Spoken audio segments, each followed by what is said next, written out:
You don't need to be healed to be visible. Something I had to learn was that I don't have to have everything figured out to be able to like share the things that I've gone through. I don't have to be perfect. I don't have to have achieved all of my goals or reached the end of my goals before I can be able to talk about it. Let me know if you can relate.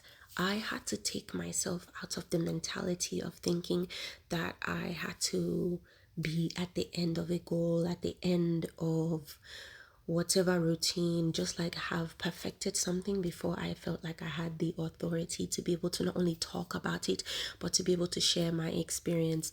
I also felt like I had to have a positive experience or it had to end on a positive note, or else I wouldn't want to share it. It's okay to fail. It's okay to not know where you're going. It's okay to not know what you're doing. Just as long as you just keep going. Something I had to learn, something that 2025 really taught me was that I had to learn how to pivot, pivot, pivot, pivot, pivot, pivot. I've pivoted so much this year, but I haven't stopped. I've kept going.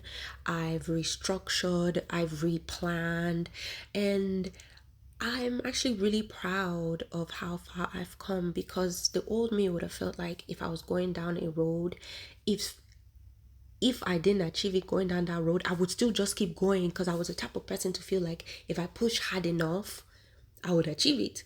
And yes, before stuff like that did work for me, but I've realized that I'm in a different time in my life now, that it's okay to pivot and it's okay to go a different road because the issue I was dealing with was there was a level of fear.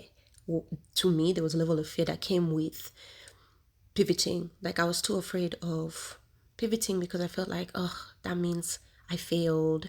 And then when I already picked one route, there's this level of certainty for that route for me.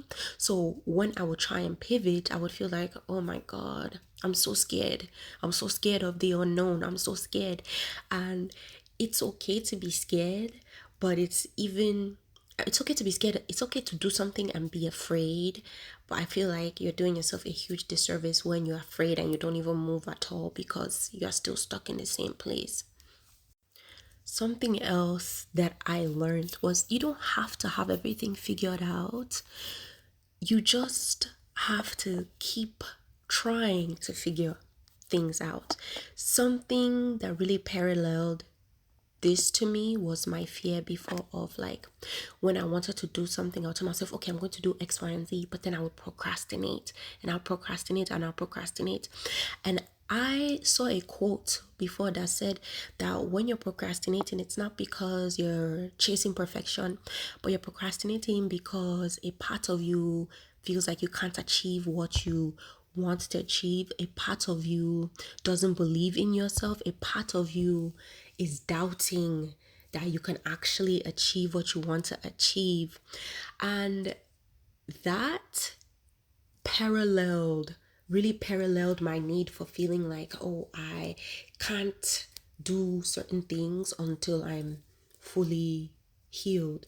But when do we really get healed? When do we as people actually achieve full healing? Because if you're really living your life, if you're really living life, you're really learning the way you're supposed to learn, you're always going to be healing. There's no end goal for healing.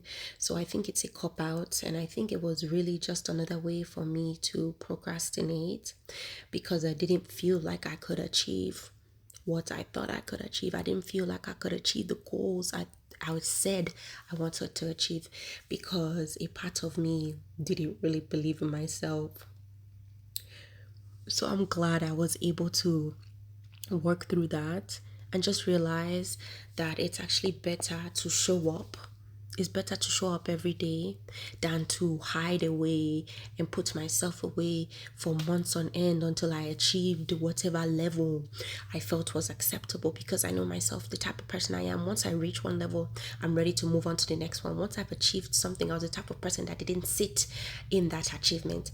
I just like to move on to the next level, move on to the next level. And it's good to have, but it's also not good because you need to acknowledge the fact that you've reached a goal, the fact that you've made an achievement, sit in it, be grateful, be thankful to whoever you believe in, to the universe, to God. Be thankful, and also be thankful to yourself because you've achieved a really big goal. Sit there, but then move on.